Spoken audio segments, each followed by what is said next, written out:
Welcome to the next episode of the CAPB Podcast. Delighted to have absolute inspiration and veteran legend royalty, Karl Hinett. Welcome to the podcast, Karl.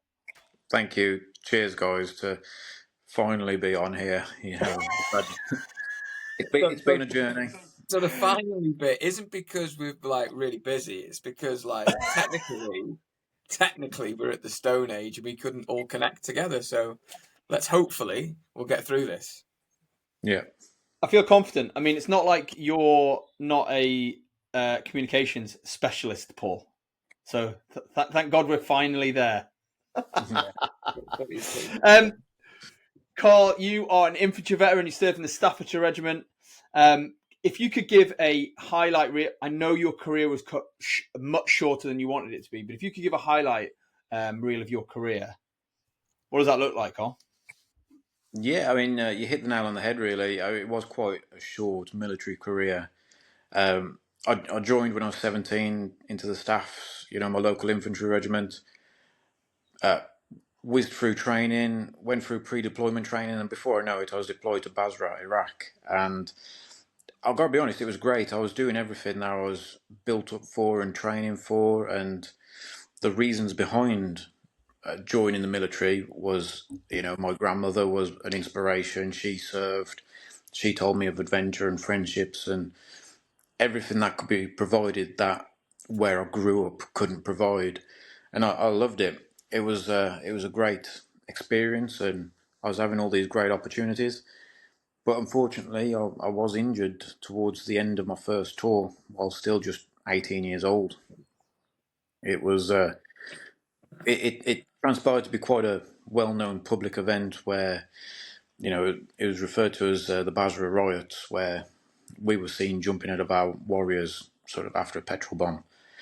And it dominated the news, and it forever stuck with the Iraq campaign. So it was an image what was sort of hard to shake off, really. Mate, it's an image that really, I mean, it was hideous to see it. I'd say Paul and I deployed to Iraq around the same time as the incident, but we weren't in theatre when the incident happened. And being back in the UK and seeing those things projected all across the UK it was frightening, mate. It was frightening to see, and it's amazing that you survived, because it looked fucking awful, mate.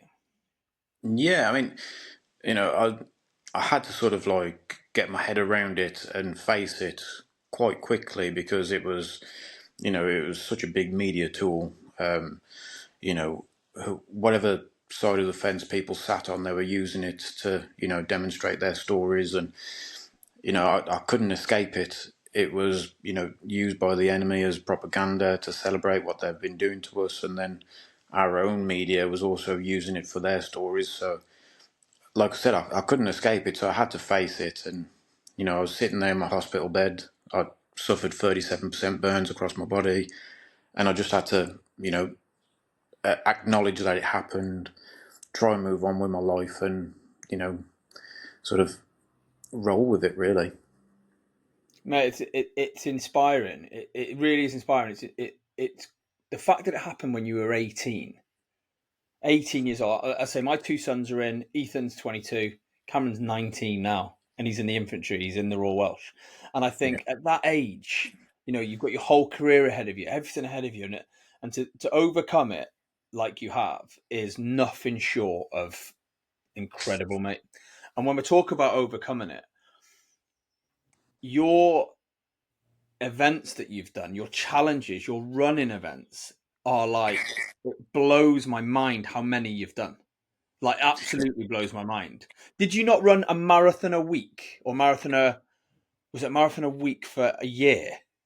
Yeah, so I mean, my recovery was quite lengthy. I was in and out of hospital for a good 5-6 years.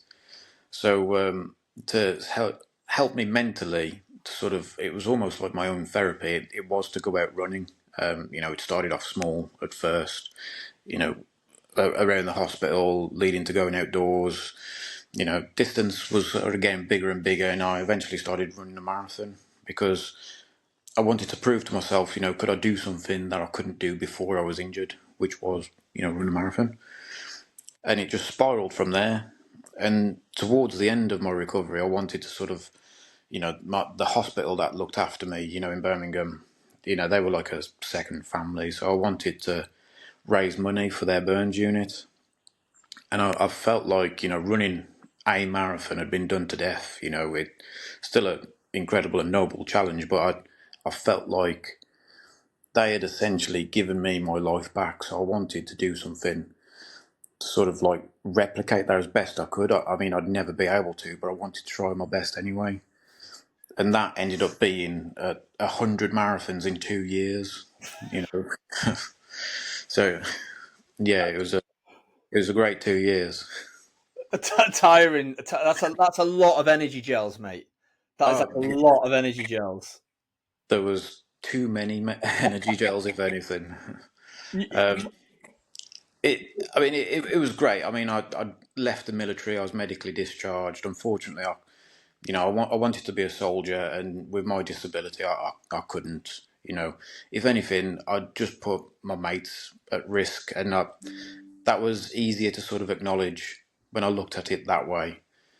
But yeah, I left the military. I had time on my hands, so I just went traveling for 2 years. Signed up to all these like official marathon events. I didn't just want to go out and run 26 miles from my doorstep. I felt like that'd be cheating a little bit. Yeah. But it turned out there's these type of races all over the world, and it was a great excuse to sort of live the life that I thought I almost lost. So I try and wrap my head around this, right? So you've done nearly almost about 200 events ranging from marathons to ultras. Here's a question, right? If you had to choose one of them, right, today, what would be the most memorable for you? Okay, so it's a really difficult question because I mean, so many had such great highlights. Like even Marathon des Sables. It's talked about as though it's like the toughest race in the world. I don't think it is. If a Ginger Burns if a Ginger Burns victim can do it, I'm other people can. But still, being out in the desert, running over sand dunes, the Amazon jungle, Antarctica itself. But I think if I had to choose one, I think it would be the North Pole Marathon. It was really special, organised by a great race organiser, a guy called Richard, and getting to go up to the top of the world where you're essentially running on frozen ice, which is floating in the middle of the ocean. There's polar bears everywhere, and it's 24-hour daylight, and you can't really do it anymore now because the ice flows just aren't strong enough. So that was quite a special event, that one was. Mate, that's incredible. You said something earlier on, right, Karl, and it literally made me go cold, mate. You said you wanted to prove to yourself in the running space, you wanted to prove to yourself that you could do stuff that you couldn't do before you were injured. And that is, mate, honestly, it's like, because when, we speak to other veterans, some have injured, and I've got colleagues and some as Paul have who, have lost limbs or, who have all kinds of injuries. And it's like, to get back to where you were is one thing, but to achieve stuff that you couldn't achieve pre-injury, that's what an incredible way of looking at it. An incredible way of looking at it, mate. If anything, that just proved to me that, like, while your body's important, fitness and, being able to, get, distance in your legs or get muscles or whatever it is, it just proved to me that, your body is almost like a bit of an afterthought. It's primarily your mental outlook. If you believe you can do it mentally, then you'll get things done. I sort of proved that to myself when I started running marathons and realised that I could do it even in a broken body. It was because of the drive I had, and like that want was there to be able to sort of prove to myself. And it's all mental, and that opened a lot of doors for me, despite, technically being labelled as disabled. Yeah, mate, I think it's mad. What was when you ran on the ice in the cold? Was that what made you think, I've got a great idea, and let's talk about Project Fire and Ice?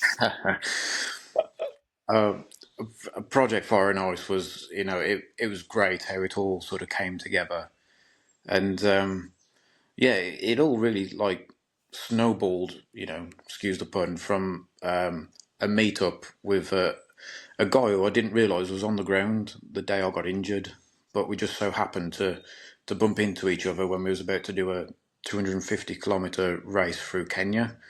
We were both on the same start line, so this guy Richard is such a great guy. I got in touch with him, and he worked for SAFA, and I was like, I'd like to raise some money. SAFA's a great charity. My 20-year anniversary of being injured's coming up, so what's out there? What can we do? And he came back with this race, and it sounded great, like 500 kilometres through the Arctic Circle. I thought, why not? It's a bit of a sort of opposites attract sort of thing, fire and ice. Fire from my injury, ice. I find myself going to the cold places all the time. There's just something, incredibly challenging, but stunning about them. That I thought, it's a great sort of opposites attract. Yin yang, whatever you want to call it. It felt like it fit just nice, and before I knew it, it was just getting bigger and bigger. Because it's a huge benchmark, isn't it? I mean, 20 years post-injury is incredible. It's incredible what you've gone on to achieve since then. Now, obviously, Project Fire and Ice, were you going to do it on your own? Was it always a team sport? How did it come about? Because you did it with some incredible veterans. Yeah, so the idea was to start off and do it by myself. It didn't even cross my mind really until Frenchie turned around and was like, Brian Wood, military cross winner, he's interested in jumping on. Do you want to make it a team thing? And I was like, yeah, sure, why not? It's if anything, it will emphasise, the whole veteran working together. You work best as a team sort of mentality. And before I knew it, it was like, how about adding other people? Because Woody knows Foxy, Jason Fox from the TV and everything. I was like, yeah, mega. Like this is getting bigger and better. And then Foxy knew Aldo, so before we knew it, we had a solid 4-man team. Where I was like, not that it ran away from me, because if anything, it just ran to a much better sort of setup, and it elevated it so much that that reach that we had to be able to help more people, raise more money, spread more awareness about mental health in the veteran community. It was great how it sort of evolved. I think one of the things that jumped out for me was obviously the social media behind it was ace, but then it was the veteran brands that got involved as well. I loved it. I love the fact that all of the Through Dark stuff because of relationships in the veteran community, some of the meal stuff, but veteran community owned brands. The whole thing was just like a real positive force, not only raising money for SAFA, which is a great charity, but also to show what the veteran community is capable of. Oh yeah, and like when you scratch beneath the surface, like the veteran community, they're thriving. There's so many businesses out there, and there's people who've served and used what they've learned from the military. All those real life experiences, and like turned it into something so positive that it's now benefiting the community as a whole. And the fact that like a lot of them all came together to help support Project Fire and Ice, it was a great statement to like really show like look how strong we are as veterans, when we work together as a team. 100%. I'm just trying to get my head around 500k, right? 500 kilometers in the cold. Where do you even start to train for that? Because obviously you You're in and around the Midlands, which isn't the Arctic Circle. So, No. like, how does that come about, mate? You know what? I really didn't know how I was going to train for it, or um, I definitely couldn't get like the cold that we was going to experience. The only thing I could do was just get out on my legs and try and have long days out on my feet. Because 500k, we did it over 10 days. That was the time limit, and the idea was to try and if we could do 50k a day, we'd cover the distance. But we also needed to take into consideration, everything we needed to carry with us. We pulled it all on sledges behind us. So that was an extra 40 kilos. There was the environment, it weren't flat. There was a lot of climbing and descending.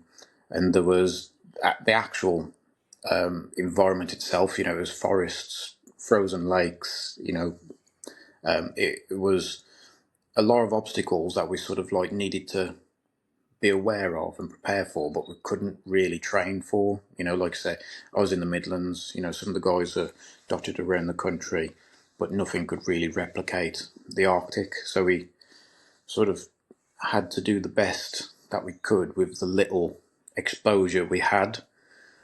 And if I'm completely honest, that what got us through it was just that encouragement, being together as a team, sort of helping each other along. We'd all been through hardships, so like we had past experiences to draw from to help us sort of motivate us.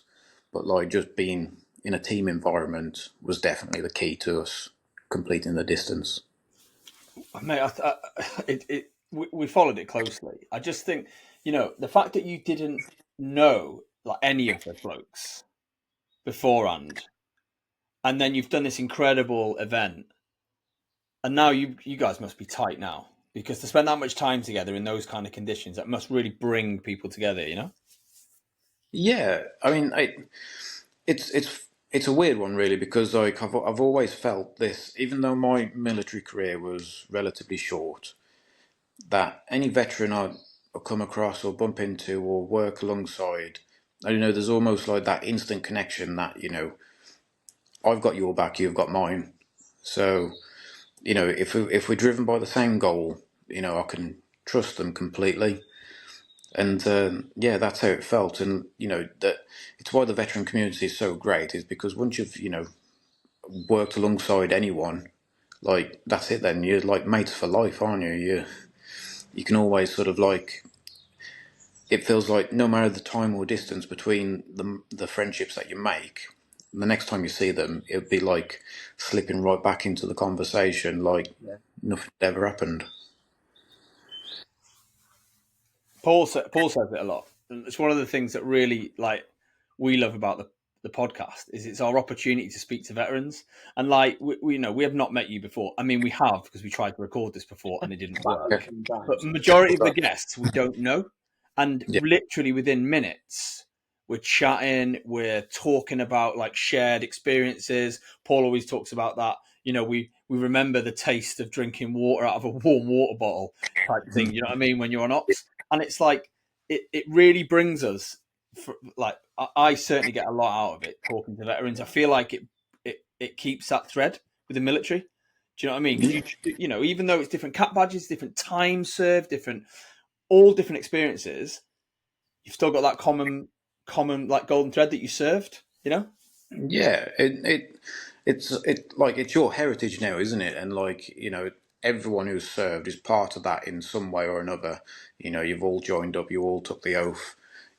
There's that sort of like bond that I don't think could ever be achieved in any other way. So it's yeah, it's always a massive pleasure being able to work with veterans. Mate, it really is.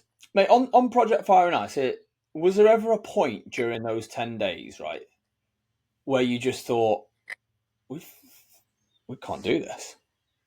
We're not going to get through this. Yeah, I mean, like we all each had our down days and moments where we felt like we couldn't carry on, and that was when like the team element was so important. But yeah, I mean, my worst day was right in the middle, halfway through. We because a lot of it was sort of like self-navigating as well, and we was expecting there to be a checkpoint at a certain point, but it ended up being much further away than we thought. And like I was mentally exhausted at that point because I was holding out for this checkpoint so much that I weren't eating properly, I weren't drinking properly. And then when we got to the point where I felt like the checkpoint should be here, we were still in the middle of a forest and it was dark, cold, and I just, I bombed. Then I like exhaustion just took over, and felt like I couldn't go on, and we ended up dragging ourselves to the checkpoint anyway, and got there, and I was like, what am I doing? I don't have to do this.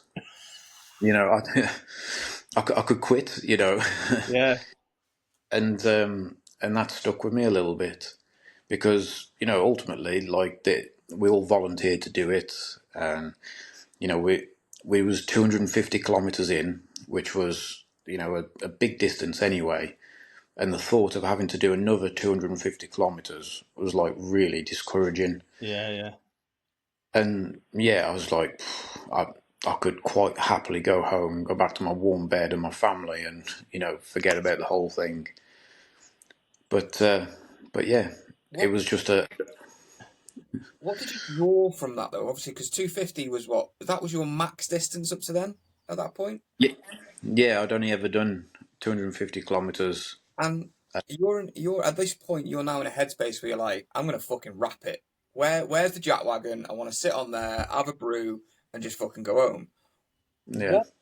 What was the flick, or was there a flick of the switch that decided, no, actually, I'm gonna fucking tear this up, and I'm gonna do it? Or was it a case of that team building, that team bond, that we don't want to let anyone else down, and all that kind of stuff that got you through? I'm intrigued, because at that point I'd be like, I've done 200. This is my max distance. I haven't run any further than this. I'm now stepping into the unknown, and I feel like shit. Why the fuck am I doing it? Type thing. Yeah. There is all that in the back of your head. I don't want to let the team down. I don't want to let people who we're raising money for down. There was a lot going on, but like when you've exhausted yourself that much, you only really have the ability to concentrate what's immediately in front of you, and that is, my feet hurt, I'm cold, I'm tired. It's really hard to think past those sort of like those discomforts and pains. Yeah. And I was just in that sort of headspace where I was like, yeah, I'm good to go. I'm going home. But fortunately, like, got to a checkpoint, could change my socks, eat some warm food, have a bit of sleep, and surprisingly, I woke up still feeling like, yeah, I could still quite happily go home. So, but I think that's like really it. I mean, it's a really good sort of like metaphor for when things are hard. Anyway, say like if things are hard at home, or like things are difficult, a lot of the time there's no switch that like makes things all better instantly. What I had going on in my head was, yeah, I want to go home, but I can still put one foot in front of the other, and that's what I did for the next 250 kilometers. That feeling of wanting to give up didn't go away. I just tried to shut it up. Mate, it reminds me. It reminds me that feeling you said when you were like, I thought the treadmill, I thought the checkpoint was there. I thought the checkpoint was there, and when it wasn't, you drop your fill. It reminds me of like back in the day when you'd be on unit PT and you were coming back to the gym and you think, great, I'm done. We're in. Yeah. At the gym, Yeah. I'm gonna get, and then like the PT, do another lap or something, mate, and you think, I was feeling strong. Now I've got nothing. I've literally got nothing. He's only doing 200 meters, but I've got nothing. Exactly. Yeah. It's all mind games, but it just shows that, like, your body can carry on even when you feel like it can't, and even when you think that you can't go on, like you've still got some left in the engine. Mate, when you finished that event, right, and you're on all the TV stations, on ITV on the breakfast program, all that kind of stuff. There was you were interviewed. I think it was you and Foxy that were interviewed. You were absolutely exhausted. I don't think I've ever seen two people who just wanted to go and get. They didn't want to speak. They didn't want to be interviewed. Yeah. But it was important that you were, because you raised nearly 100,000 quid. Yeah. That is a phenomenal amount of money, mate. But I think at that point in the day we finished, we had about 6 hours sleep over like 3 days, and we did like about 150 kilometers in those 3 days. And as soon as we got back, you know, we obviously had a few beers as well, and you know, celebrated. But like being able to rest and go to sleep, you know, I mean, it was great because we needed to spread the message and everything, and like for the money that it raised, you know, it was worth, you know, staying up for and you know, talking about the experiences, because you know it's going to go on to help people. So as tired as I was, you know, it was worth it in the end. Love it, mate. So what's next? I mean, I've got a few races planned, ones that I want to tick off my list, and I've got something in the works, but I'm going to keep it a bit quiet to start with. Just need a few logistics and security issues to be sorted out, and then yeah, hopefully I can announce it, and it'll be like this super great challenge that I think will be quite interesting. Nice. Karl, it's incredible. Your physical endurance feats are incredible, and whatever the new challenge is, if you need a bit of support, you want to come and share it and chat to some. Not technical Not to support. take part. I mean, do you know what I mean? Karl, we've got a little bit of time left. I just wanted to ask you about the Scar Free Foundation. You're an ambassador for this. What an incredible organisation! Oh, it's mega. I mean, it's one of them that you will never know about until you need them. But I've been with them for years, and I only found out about them when I started going through the hospital. Realised, you know, I've got a boatload of scars on me now, and they're an actual charity that are trying to develop healing techniques, so that when you do, you know, unfortunately, tragically, suffer an injury that will leave a scar, that you can heal without ever having a scar evident of that injury. It's mind baffling, but like some of the scientists, the professionals there, the medical team, they're working on something really special, and they're going to change the world. They really are. It's an incredible charity. I mean, as I say, it's not a military charity, and it's one of those charities that it doesn't just focus on people who have had like burns.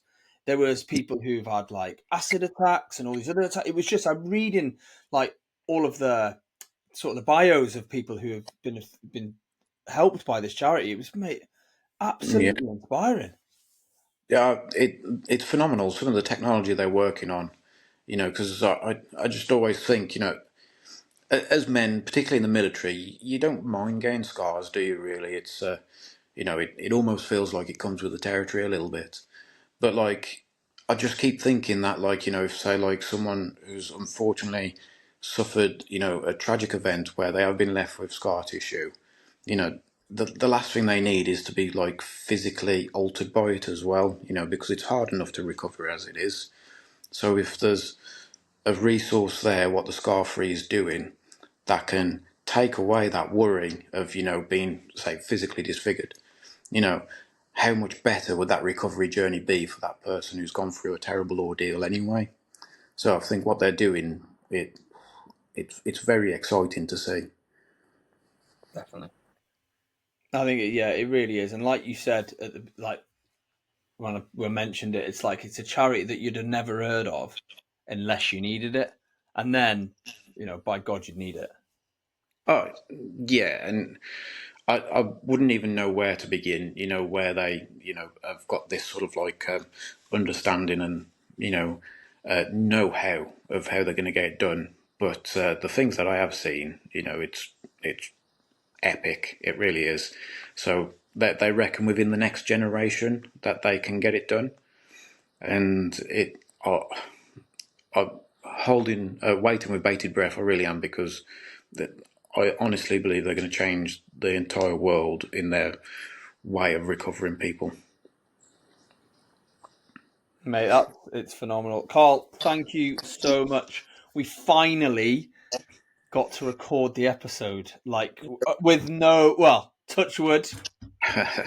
Got it done. Do you know, we got it done. Do you know what I mean? You thought Project Fire and Ice was hard. Trying to record this podcast. Yeah, it's a new level. Mate, thank you so much for your time, Karl.